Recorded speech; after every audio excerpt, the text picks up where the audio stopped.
नमस्कार, IND special में आप सभी का बहुत स्वागत है। आपके साथ मैं हूं विवेक पांडे और आज हम चर्चा करने वाले हैं धर्मांतरण पर। किस तरह से सरकार की नजर है, धर्मांतरण क्या साजिशन चल रहा है, इस पर भी हम चर्चा करेंगे। क्या जोर जबरदस्ती करके लोगों का धर्म परिवर्तन करवाया जा रहा है या फिर लालच देकर भी धर्म परिवर्तन करवाने के कुछ मामले सामने आ रहे हैं, इस पर हम चर्चा को शुरू करेंगे। लेकिन साथ ही साथ ये भी समझने की कोशिश करेंगे कि समाज में धर्मांतरण को किस तरह से समझा जाता है और समाज किस तरह से धर्मांतरण को अभी तक समझता आया है।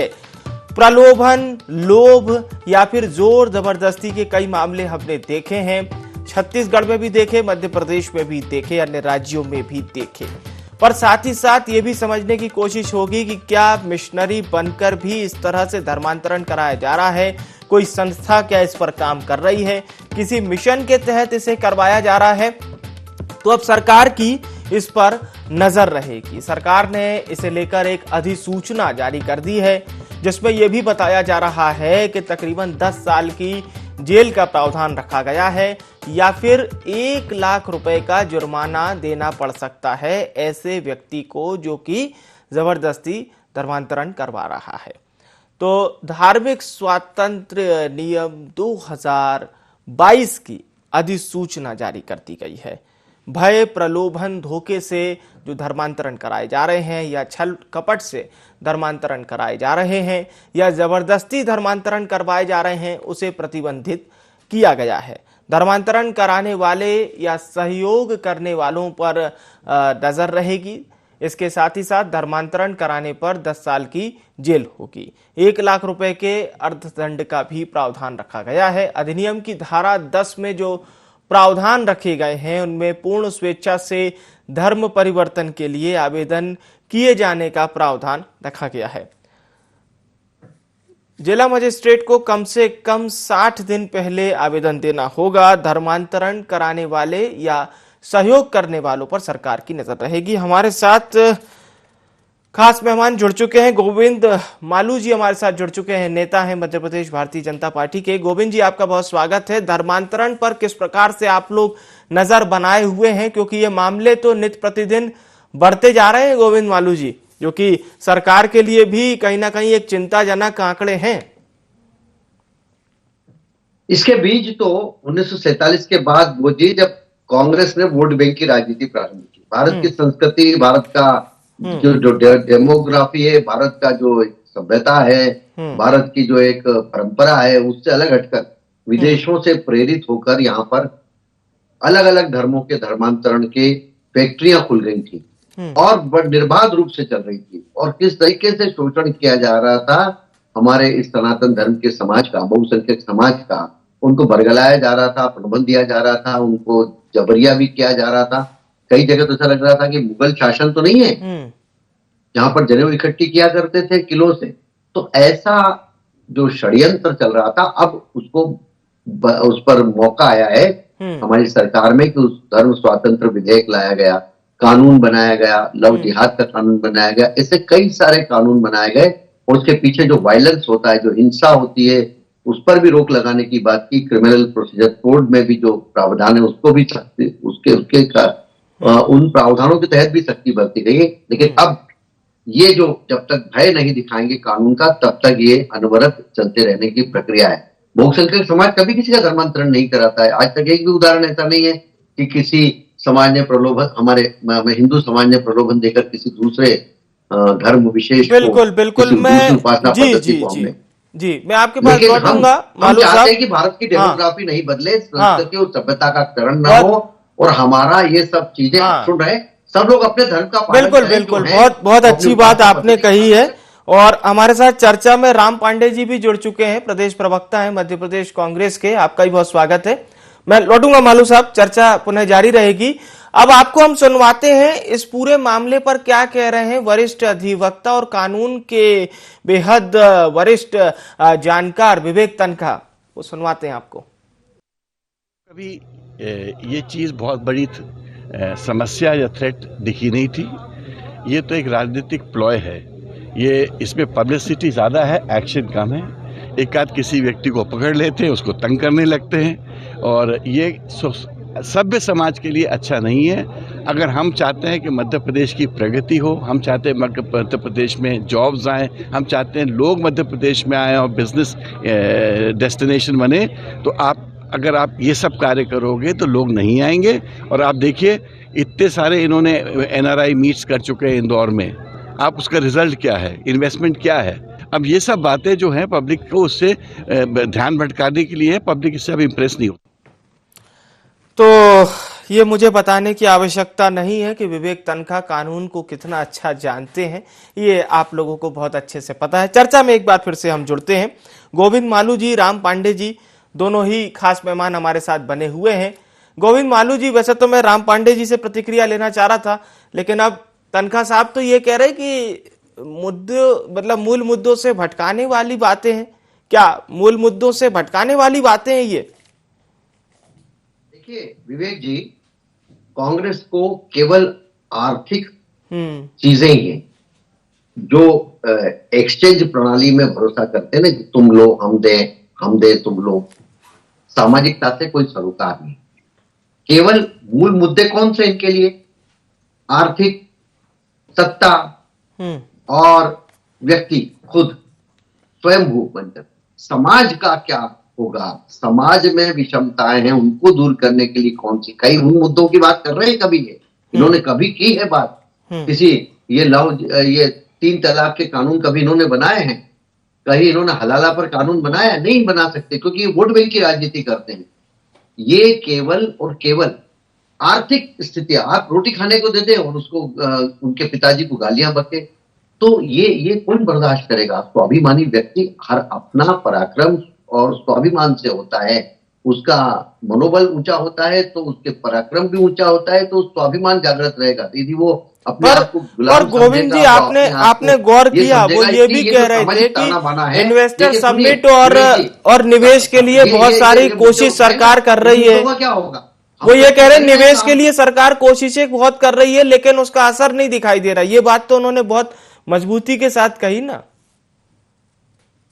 देखिए, सरकार तो अलग अलग जगह स्वावलंबी बनाने में जुटी है, रोजगार का, स्वरोजगार का निर्माण करना। रोजगार ये समझते हैं केवल सरकारी नौकरी, इसको रोजगार समझते हैं। हम समझते हैं कि खुद आदमी इंटरप्रेन्योर बने और वो 10 लोगों को अपने आप रोजगार। हमने स्किल डेवलपमेंट के लिए काम किया, हमने रोजगार, ये विषयांतर करने की बात है। ये जो मैं पूछ लेता हूँ राम पांडे जी से, क्यों विषयांतर कर रहे हैं की बात करने वाले इस तरह की बात कर रहे हैं? ठीक है राम पांडे जी, अब सवाल आपसे कि क्या आप लोग इसको मुद्दा नहीं मानते हैं? क्योंकि विवेक तनखा साहब कह रहे हैं कि सबसे बहुत ज्यादा कुछ होने नहीं वाला, जनता सीधे मुद्दा है कि नहीं, इससे पूछिए आप, बाकी सब ठीक है। ठीक है सर, मेरा भी लगभग सवाल यही है। राम पांडे जी, अब आप बोलिए सर। पिछले कुछ दिनों से मेरी हर चैनल पर इसी विषय पर डिबेट हो रही है और ये प्रमाणित करता है कि मध्य प्रदेश में भारतीय जनता पार्टी बुरी तरह से विधानसभा चुनाव हार रही है। इन विषयों की जो डिबेट की जो है ना, एक बाढ़ सी आ गई है। ठीक है, तो ये बिल्कुल प्रूफ करता है कि मध्य प्रदेश में भारतीय जनता पार्टी। गोविंद जी, अरे मुंह बंद रखो यार। नहीं सुनिए भैया, मुंह क्या बंद रखो आप? एक बातें मैं बड़ी आप दोनों बड़े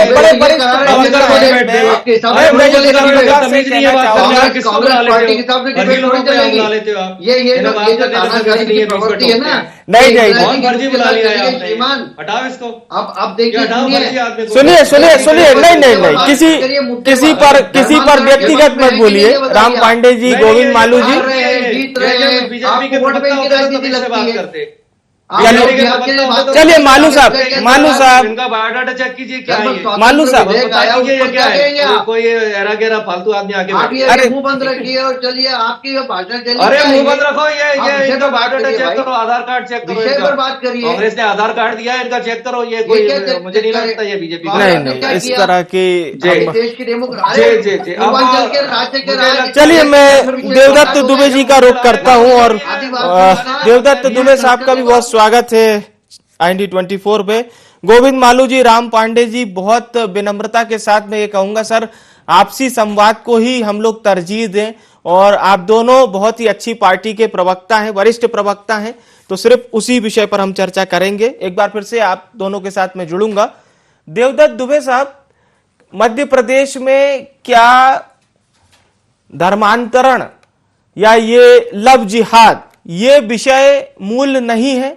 इन विषयों की कोई जरूरत नहीं है और सरकार ऐसे विषय इसलिए ला रही है ताकि मूल मुद्दों से ध्यान भटकाया जा सके, क्योंकि कांग्रेस इस बात को कह रही है। यानी मैंने दोनों का वर्जन अपनी बात में कह दिया। देवदत्त जी, देखिए, जीवन में सब विषय अनिवार्य हैं, कोई एक विषय छोड़ा नहीं जा सकता। बस ये है कि समय काल परिस्थिति के अनुसार किसका एक्सीलेटर दबाना है, किसका नहीं दबाना, थोड़ा सा ही पॉलिटिकल एंगल से हो जाता है, लेकिन विषय तो सभी अनिवार्य है। यदि आप लोभ लालच और दबाव प्रभाव में धर्मांतरण कराएंगे तो कहाँ तक उचित है। और दूसरा, जो नाम बदलकर और तिलक लगाकर कलावा पहनकर जो लव जिहाद करते हैं वो कहाँ तक उचित है। विषय सब जरूरी है और जिसके घर बीतती है फिर वही जानता है। जिन परिचितों के यहाँ ऐसी घटनाएं हुई हैं उनका दृश्य देखने के बाद ही पता चलता है कितने गंभीर विषय है। लेकिन होता यही है कि जब राजनीति इसमें घुस जाती है तब ये विषय बड़े वैसे हो जाते हैं, हल्के स्तर पर आ जाते हैं। और अब जो चुनाव का समय है और इस तरह के विषय यदि उभारे जाएंगे तो स्वाभाविक रूप से इसमें राजनीति की वो आएगी गंध।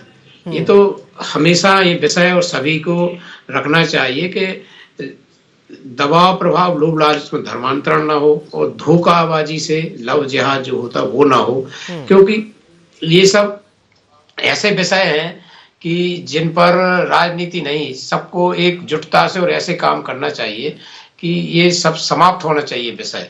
सबको स्वतंत्र भारत में स्वतंत्रता है, सब अपने अपने धर्म का पालन करते हैं। धर्म एक ऐसा विषय है, जब हम जन्म लेते हैं तो माता पिता जो हमें सिखाते हैं वो ही हमारा धर्म बन जाता है, वो उसी से हमारा लगाव हो जाता है।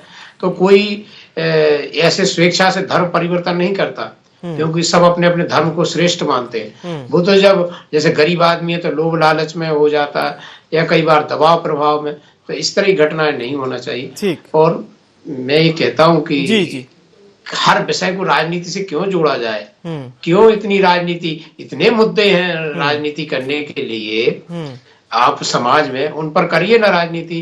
इन मुद्दों को, ये थोड़े गंभीर विषय है, इनको राजनीति से अलग रखकर व्यक्ति, समाज और देश के हित में सोचना चाहिए और इन पर सभी को गंभीरता से बात करनी चाहिए। बिल्कुल बिल्कुल। अब वो समय नहीं रहा कि हम कोई भी विषय उठाएं और उस पर कुछ भी कहने लगे। अब हर विषय को सोच समझ कर करना चाहिए, क्योंकि ये सोशल मीडिया का दौर है, सेकंडों में बात है इधर से उधर जाती है। तो तौल मोल के बोल के और बहुत अच्छे से इन विषय को लेना चाहिए। और मैं दोनों प्रवक्ताओं से भी निवेदन करूंगा कि बात कौन कह रहा है, क्या कह रहा है, इस पे नहीं जाना चाहिए कि कौन कह रहा है। जैसे अभी वो प्रश्न उठा रहे थे, मालू मीडिया के मध्य प्रदेश के प्रभारी रहे हैं, मध्य प्रदेश के मीडिया के प्रभारी रहे, तो मैं पांडे जी से निवेदन करूंगा कि इस तरह की बातें ना करें। उनकी जो बात कर रहे हैं उसकी आप काट करो, उसकी खूब करो आलोचना, क्योंकि अपन सब लोग जो यहाँ चर्चा करते हैं जिसको लाखों लोग देखते हैं, तो हम सबका इम्प्रेशन मुद्दों से भटक के व्यक्तिगत हो जाता है। आप व्यक्तिगत ना जाके मुद्दे जितने हैं उनकी आप काट करिए, अच्छे से काट करिए। और यदि आप ऐसा कहेंगे कि इनका आधार कार्ड इनको बुलाओ, तो फिर ये लगेगा कि अपन को जानकारी नहीं है कि वो मध्य प्रदेश में मीडिया के प्रभारी रहे हैं वर्षों तक और इंदौर के बड़े नेता हैं। तो ऐसा मैं दोनों जन से निवेदन करूंगा कि बिल्कुल सर, अस्वस्थ परंपरा में अच्छी बहस करो, मुद्दों पे बहस करो, व्यक्तिगत ना जाके। बिल्कुल, ये बहुत बहुत अच्छा आपने न केवल हमारे दोनों सम्मानित प्रवक्ताओं के लिए ये संदेश दिया है। सर, आप भी हमारे साथ बने रहिएगा। राम पांडे जी, आपसे हमारी चर्चा अधूरी रह गई थी, आप अपनी बात को कंटिन्यू कर सकते हैं। नहीं, आप इन दोनों से बात कीजिए, मुझे आप इस सब्जेक्ट पे बोलने नहीं देंगे, क्योंकि ये मुद्दा बीजेपी का है और आपने मुझे पहले भी एक लाइन नहीं बोलने दी थी, आगे भी आप मुझे नहीं बोलने देंगे। आप इन दोनों से बात कीजिए। नहीं, आप बोल सकते हैं सर, क्योंकि उस समय जो तो आप इस आश्वासन दीजिए कि आप और ये दोनों मैं चलिए एक क्वेश्चन पूछ लेता हूं, जिस कॉन्फिडेंस से आपने मेरी आवाज बंद की, क्या आप इन दोनों की आवाज बंद करने की हिम्मत है आप में? मैंने किसी की मेरी आवाज बंद कर दी? नहीं पांडे साहब, मैंने किसी की आवाज बंद नहीं करवाई। महाभारत बंद करनी थी आपने मेरी। धन्यवाद। अरे सर, आपकी आप पूरी फिर आवाज आ रही मुंह थी, चलाया। अच्छी खासी मैं जिनका क्लिपिंग। आधार कार्ड चेक करने की बात कर रहा था, फिर इन्होंने मुंह चलाया। मैं बोल गोविंद रहा हूं, मालू जी। आप मुझे नहीं बोल देंगे। चलिए, गोविंद मालू जी, ये दोनों आप- बीजेपी के प्रवक्ता बैठे, इनसे बात कर लीजिए आप। ये 2 बीजेपी के प्रवक्ता बैठे, आप इनसे बात कर लीजिए। गोविंद मैं मालू- सुन रहा हूं, जनता देख रही है, ये लोग हार रहे हैं। ये 2 बीजेपी के प्रवक्ता बैठे, आप इनसे बात कीजिए। ये देखिए, आप ये तानाशाही नहीं चलेगी। ये कांग्रेस की तानाशाही का युग समाप्त हो चुका है पांडे जी। आप किसी पत्रकार को तटस्थ बात कर रहे हैं, उनके लिए आपके हिसाब से सब बोलेंगे क्या? आप बोलेंगे वही बोलेंगे, आपके सुर में सुर मिलाएंगे क्या? आप धर्मांतरण को बीजेपी का मुद्दा बताते हैं। धर्मांतरण राष्ट्र का मुद्दा है। किसने बोल दिया बीजेपी का मुद्दा? आपका मुद्दा नहीं है। आप बताइए, आप मुद्दा नहीं। आप आपके नाम से बयान जारी करिए कि लव जिहाद आपका मुद्दा नहीं है, धर्मांतरण आपका मुद्दा नहीं है, आतंकवाद आपका मुद्दा नहीं है, चलिए मैं पूछ अपीसमेंट आपका मुद्दा नहीं है। जी। क्या आपका मुद्दे नहीं है? मैं पूछ लेता हूँ, जनता के मुद्दे राम हैं। पांडे जी से किसी पूछ पार्टी का लेते मुद्दा हैं। नहीं है, देश का मुद्दा है ये। चर्चा देश की हमारी डेमोग्राफी बदल दी पहले, और अब आप कह रहे हैं मुद्दा नहीं है। और भारतीय पार्टी हमें गर्व है कि हमारा मुद्दा है। हम कह रहे हैं, फक्र से कहते हैं, आपने तो उसके मोहर लगा दिया। हम भी कहते हैं, आपने इंडोर्स भी कर दिया पांडे जी कि भारतीय जनता पार्टी के मुद्दे, तो भारतीय जनता पार्टी मुद्दों के साथ खड़ी रहेगी और जनता के बीच में जाकर अलग जगाएगी। चलिए ठीक है, आपने अपनी बात रख दी। राम पांडे जी, आप अपनी बात रख लीजिए। जी, IND 24 को सच सुनने की आदत नहीं है, इसलिए आप इन दोनों से बात। नहीं सर, अब ये तो आप गलत आक्षेप लगा रहे हैं। IND 24 सबकी बात सुनता है, विवेक जी, इनके सबकी बात सुनता है। आप में हिम्मत तो इन दोनों की आवाज बंद करके दिखाइए। मैंने आप किसी मेरी की तो आवाज बंद कर मैंने दीजिए। मैंने किसी की आवाज बंद नहीं की है। मैंने किसी की आवाज बंद नहीं की। सबका ऑडियो ऑन है, सब बोल हिम्मत सकते है हैं। तो इन दोनों की है। दोनों बीजेपी प्रवक्ताओं की आवाज बंद करके दिखाइए। क्या आप सुनने ही नहीं चाहते हैं? आप पत्रकार को बीजेपी आप सच्चाई नहीं जनता तक भेजना चाहते हैं। हम चाह रहे हैं सर आपके कि हिसाब से राम बोले तो पांडे आपके जी साथ- अपनी पूरी बात रखें और कांग्रेस पार्टी का इस पर क्या स्टैंड पहले है फर्जी का ये मुद्दा जनता तक बनाओ। पहुंचाएं। ये फर्जी काफी बैठा है, इसको भगाओ यहाँ से। नहीं सर, इस तरह से मत बोलिए। इसका आधार कार्ड चेक करो। राम पांडे जी, ऐसा मत बोलिए। वो भी फिर हटाओ इसको। चलो आनी चाहिए। इसकी आवाज बंद करो, इसकी आवाज बंद करो। चैनल पर नहीं, इस तरह से हम लोग बहस को आगे नहीं बढ़ा पाएंगे। बहुत इस तरह से हम लोग आपके हिसाब से चलेगा क्या कोई डिबेट? आप जो यार कहेंगे वो वही करना होगा, भगाओ जब साहब आपके को। सुर में सुर मिलाएंगे। ये बात ही नहीं चलिए, करते थे। पर्सनल चर्चा से हमें बचना चाहिए। कर रहा था, मैं चुप था। जब हाँ। मैं बात कर रहा हूं तो इन्हें चुप रहना चाहिए ना। हाँ ठीक है, तो आप बात रखिए अपनी, वो सुन रहे हैं आप। अरे देशद्रोही होता है, इनकी पार्टी ज्वाइन कर लेता है, देश प्रेमी हो जाता है। कोई मुस्लिम हिंदू धर्म अपना लेता है, भारतीय जनता पार्टी ज्वाइन कर लेता है, वो देश प्रेमी हो जाता है। भाई संसद बनाए, कानून बना दो कि धर्म परिवर्तन नहीं होगा। मुंह चलाने के लिए आ जाते हैं। मोदी जी से बोलो ना, तो इतने कानून बना दिए, एक और बना दो कि हमारे देश में धर्म परिवर्तन नहीं होगा। यहां नौटंकी ड्रामा करने के लिए आ जाते हैं। भाई है, संसद है, आपके पास 325 सांसद हैं, सब कुछ आप कर सकते हो। एक नियम बना दो, फांसी की सजा दे दी जाएगी। जो भी धर्म परिवर्तन करेगा उसको फांसी दी जाएगी। खेल खत्म, बात खत्म। लेकिन आपको तो क्या है कि कोई भी पाकिस्तानी हो, चीनी हो, बांग्लादेशी हो, बीजेपी ज्वाइन करना चाहिए। मुसलमान हो, क्रिश्चियन हो, बीजेपी ज्वाइन कर ले। आतंकवादी हो, बीजेपी ज्वाइन कर ले। बस सब कुछ ठीक है। अरे भाई जिन लोगों को आप आतंकवादी कहते हो, देशद्रोही कहते हो, भारतीय जनता घोटालेबाज कहते हो, बीजेपी में आ जाते हैं, वो सब ठीक हो जाता है। भाई संसद है ना कानून बनाने के लिए। भाई मुंह चलाते हो, यहाँ संसद में कानून नहीं बनाते हो। यहाँ मुंह चलाते हो, संसद में कानून नहीं बनाते हो। मुंह चलाते हो, संसद में कानून नहीं बनाते हो। कानून का पालन नहीं करते हो। कानून का पालन करा दीजिए। इंदिरा जी ने हमारी सेना के गौरव को और पराक्रम को फांसी दिला दीजिए। अपनी जेब में रख लिया। क्या नेताओं ने किया आपके नेताओं ने? फांसी दो, सजा दो, सिवा आजीवन पाखंड के कारावास दो। और सिवा फांसी वोट दो, बैंक की राजनीति सजा दो, सत्ता के। आजीवन कारावास दो। फांसी दो, सजा दो, आजीवन कारावास दो। अरे करो तो सही। यहाँ नौटंकी करते हो, समर्थन करो ना संसद में भाई। कानून नहीं बनाओगे। कानून विधानसभा अरे में भाई, बनाओगे, समर्थन ड्रामा करो ना। करते हो, विधानसभा आप में ले आओ बनाओगे, विधेयक। परसों नहीं करोगे। अरे आप विधेयक ले आओ, हम समर्थन करेंगे। लव जिहाद मैं के खड़ा हर रहूंगा महीने कांग्रेस 5 केस पार्टी के आते हैं। साथ। क्यों नहीं सजा दिलाते हो आप? वहां जाके न्यायालय में कह देते हो नहीं कोई लव जिहाद नहीं हुआ। यहाँ के ड्रामा करते हो लव जिहाद हुआ। भाई न्यायालय में जाके बोलो ना लव जिहाद हुआ है। न्यायालय में जाके कानून भारतीय जनता पार्टी के राज में बने सजा नहीं दिलाई, समझ उनके लेना। साथ खड़े होते हो, धर्म उनके साथ आपने तो समझौता कर कानून लेते हो, बना दिए थे। उनकी गोद में जाके बैठ जाते हो। 1991 में ऐसा कानून बनाया कि 1947 के बाद पहले की स्थिति को नहीं बदला जाएगा। पाकिस्तान के आधी दो टुकड़े किए थे, शराब आनी चाहिए। डूब मरो, डूब मुगल मरो। साम्राज्य पाकिस्तान के टुकड़े आज ही के दिन किए थे। बांग्लादेश आज बनाया था कांग्रेस ने।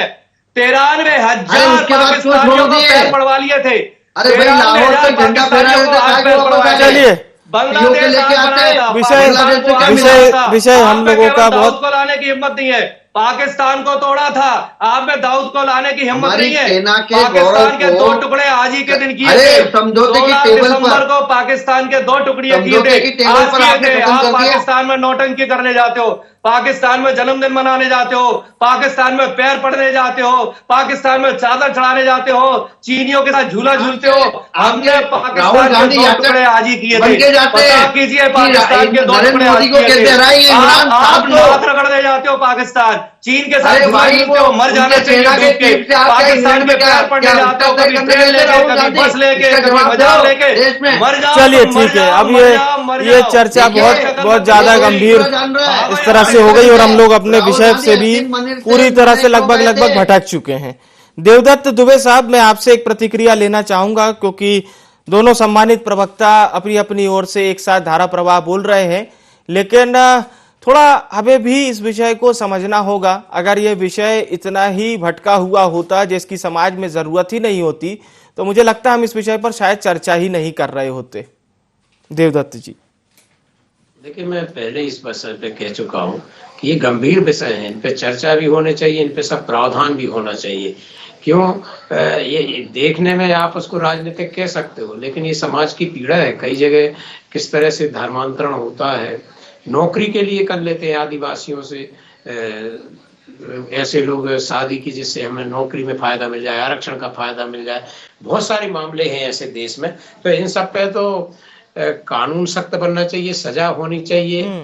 बस ये इस पे राजनीति नहीं होनी चाहिए, बाकी सब होना चाहिए, क्योंकि ये बड़े गंभीर विषय है। इन पर किसी भी तरह की कोताही नहीं होना चाहिए। इस पे गंभीर विषय आपने उठाया और उस पर गंभीरता से चर्चा होनी थी।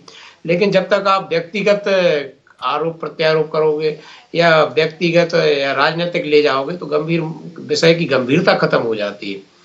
क्यों ये समाज के ऐसे विषय हैं जो आए दिन आ रहे हैं, कोई ऐसा दिन नहीं जाता।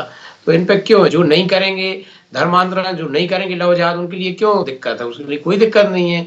सामान्य जीवन सबको जीने का अधिकार है। आप अपने परिवार समाज के साथ जिए, सब लोग अपने अपने धर्म के अनुसार, रीति नीति के अनुसार अपना जीवन यापन करें।